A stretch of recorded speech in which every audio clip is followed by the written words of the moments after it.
So first you need to see this kit. This is a understanding of electromyograph. Okay, Scientech કંપનીની kit છે.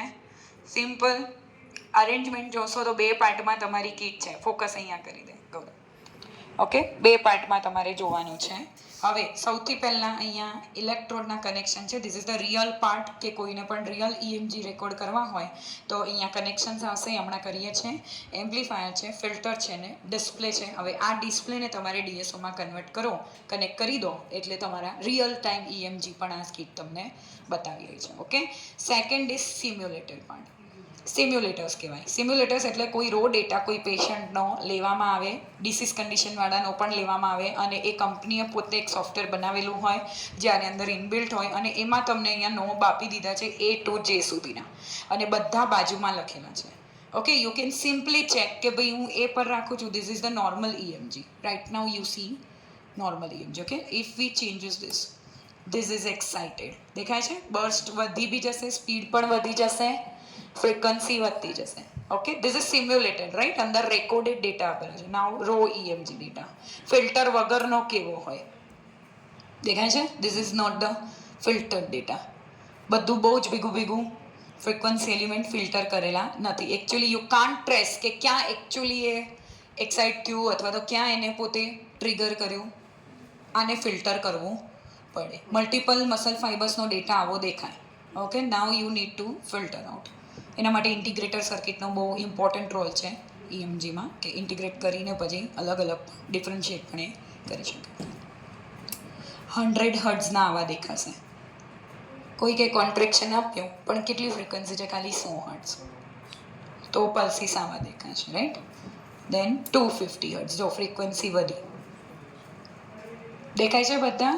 Okay, 250 hertz એટલે 100 હર્ટ્ઝમાંથી 250 hertz. એટલે contract કરશો ને that will B again depend on the persons muscle mass. Muscles જ નથી, ગમે એટલું ઇલેક્ટ્રોડ લગાડીને આમ કરો કંઈ જ નહીં થાય. ઓકે, એક મિનિટ, આપણામાંથી કોઈ એવું અત્યારે બેઠું જ નથી જેને મસલ માસ હોય જ નહીં. થોડાક તો હોય જ, પણ ડિપેન્ડ કે કોઈ ખરેખર વેઇટ ટ્રેનિંગ કરે છે, જીમિંગ કરે છે, તો એના આપણા કરતાં પાવરફુલ હશે ટ્રિગર્સ. તો એ નોર્મલ કરે છે ફ્લેક્શન, એક્સટેન્શન અથવા કોન્ટ્રેક્શન, તો that will be more powerful than the person that normal or not doing any kind of gym training or weight training. Right, okay, so એ ખાલી ડિફરન્શિએટ તમે કરી શકો છો. Again these all are the simulated for the various disease condition also, કે કોઈક જગ્યા પર ખરેખર ડેમેજ છે અને એ ગમે તેટલું પાવરફુલી કરવા જાય છે તો પણ એના કેટલા હર્ટ્ઝના સિગ્નલ મળી રહ્યા છે? ખાલી ને ખાલી 100 હર્ટ્ઝ. એનો મતલબ દેર ઇઝ ચાન્સીસ કે તમે આને કોઈ રીતની ફિઝિયોથેરાપી અથવા કરંટ થેરાપી આપો તો it can be improved. Right, તો બીજી વાર જ્યારે ટેસ્ટ કર્યો ત્યારે બર્સ્ટ કેટલા થયા? 250 હર્ટ્ઝ. એનો મતલબ કરંટ ટ્રીટમેન્ટથી ઇમ્પ્રુવમેન્ટ થઈ રહી છે. નેક્સ્ટ ટાઈમ કર્યું તો ફરીથી ઇમ્પ્રૂવ થયું. You can also think like this.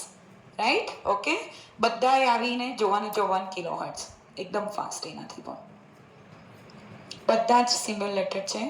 Particular 0.53 hertz પર આપ્યા છે. કેટલા? 0.53. હા, it look like this. Okay, આ ટિપિકલ 53 હર્ટ્ઝ પર છે. 0.53 નહીં, ખાલી 53 હર્ટ્ઝ. પાવર સ્પેક્ટ્રમ આપેલી છે, એ હું પછી સમજાવું છું તમને શું હોય. આ બંને પાવર સ્પેક્ટ્રમ છે. Okay, so normally 10 signals are simulated already.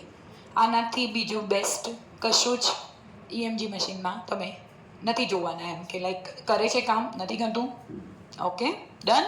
તો બધા એ જોઈ લેશે પહેલાં તો નોર્મલ કેવા હોય, જે જોવા હોય. ટક ટક ટક ટક ટક ના કરતા ખાલી. આઈ ગેસ સિમ્પલ સેન્સમાં નોર્મલ અને એક્સાઇટેડ તમે જોઈ લો, અને then we will do the natural. Right, 5-7 જણાના આપણે એકચ્યુઅલ EMG પણ અલગ કેન્ડિડેટ્સને જોઈએ, કે કોઈક વધારે જીમ ટ્રેનિંગ આઈ ગેસ નિસર્ગ છે, પછી નોર્મલ 2-3 વ્યક્તિઓને લઈને પછી આપણે ચેક કરીએ કે શું થાય છે exactly. Right, so first part જોઈ લો. બંધ કરી બેટા. ફર્સ્ટ